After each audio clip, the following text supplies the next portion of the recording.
Deep beneath the soil of Shanxi, 8,000 clay soldiers stand in eternal silence, guarding a secret that has remained buried for over 2,000 years. They protect a man who ended a century of bloodshed, forged a superpower, and then lost his mind in a desperate quest to live forever. This is the story of Ying Zheng, the man who became Qin Shi Huang, the first emperor of China. To understand the man, you have to understand the chaos into which he was born. In 259 BC, the land we now call China didn't exist. Instead, there were the warring states, 7 kingdoms locked in a cycle of total war that had lasted for 250 years. This was an era of meat grinder warfare, where hundreds of thousands of soldiers died in single battles. Ying Zheng was born in the state of Zhao, not as a conquering hero, but as a political hostage. His father was a minor prince of the Qin state, held in a rival court to ensure peace. From his first breath, Zheng was a pawn in a deadly game of survival. Rumors haunted his birth. Whispers suggested he wasn't even a royal prince, but the secret son of a wealthy merchant named Lu Bue. Whether true or not, these rumors shaped his psychology. He grew up in an atmosphere of paranoia, betrayal, and the constant threat of assassination. When he finally returned to Qin and ascended the throne at the age of 13, he wasn't a child king. He was a survivor who trusted no one. For the first decade of his reign, Ying Zheng was a king in name only. His mother, the Queen Dowager, and her lover, the merchant Lu Bue, pulled the strings. But Zheng was watching and learning. He saw the inefficiency of the old feudal systems and the weakness of those who ruled through emotion. When a plot was hatched by his mother's new lover, a man named Lao Ai, to overthrow him, Zheng didn't just survive, he obliterated them. He executed Lao Ai, his mother's conspirators, and even his own half-brothers. He exiled Lu Bue, who eventually took his own life. At the age of 22, Ying Zheng was truly the master of Qin. Now, his ambition turned outward. He looked at the other 6 warring states and decided that the cycle of blood had to end, by force.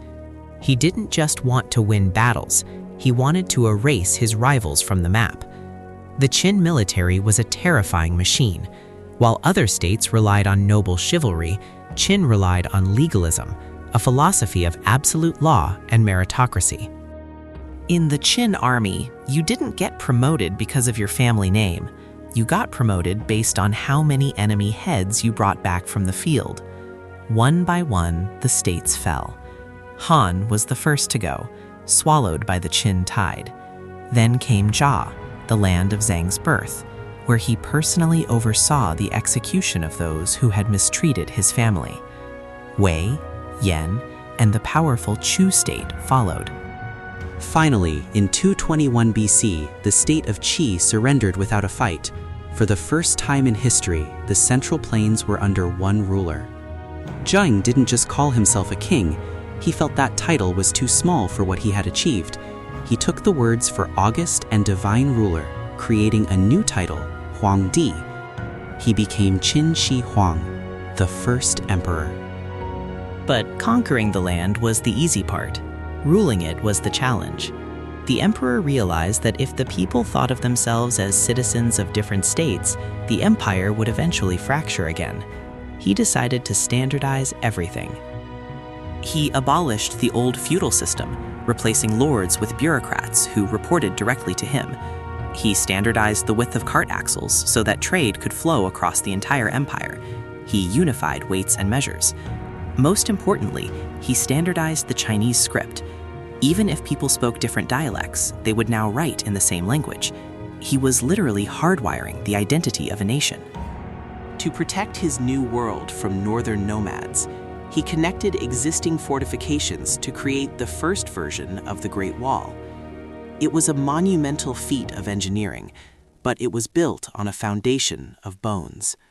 Hundreds of thousands of conscripted laborers died in the harsh conditions, their bodies often buried within the wall itself. As his power grew, so did his ego and his fear. He became obsessed with the idea that he was a godlike figure who deserved to live forever. He began to fear death more than any enemy army. This obsession led to some of the darkest chapters of his reign. Under the influence of his advisor Li Si, the emperor ordered the burning of books and the burying of scholars. He wanted to erase history so that it began with him. Any book that didn't deal with agriculture, medicine, or divination was tossed into the flames. When scholars protested, he reportedly had 460 of them buried alive to silence their dissent. The emperor's final years were a descent into madness. He became a recluse, moving through a network of secret tunnels between his many palaces so that no one would know where he was sleeping. He was terrified of assassins, having survived multiple close calls, including one where a musician tried to bash his head in with a lead-weighted lute. His primary focus became the search for the elixir of life.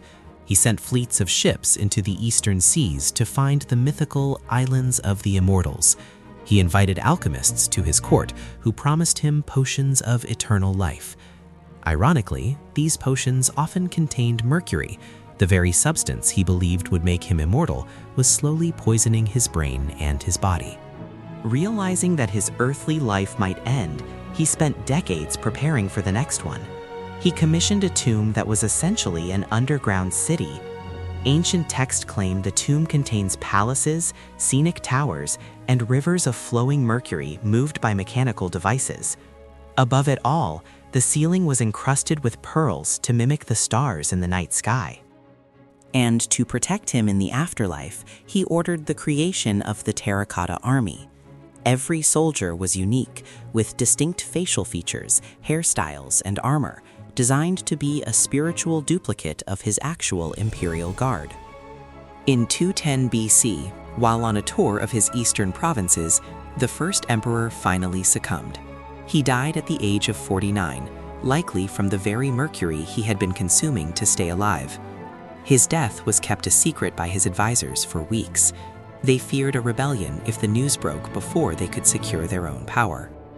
To hide the smell of his decomposing body in the summer heat, they followed his carriage with carts of rotting fish. The man who styled himself as a divine immortal returned to his capital as a stench hidden by garbage. The Qin dynasty did not last.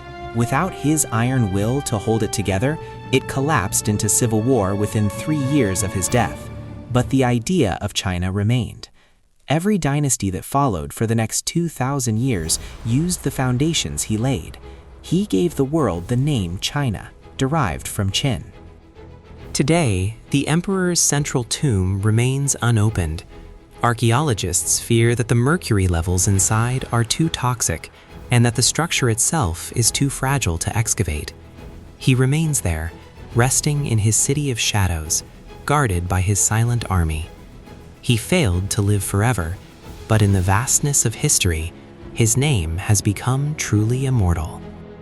If you want more deep dives into history's greatest legends, subscribe now.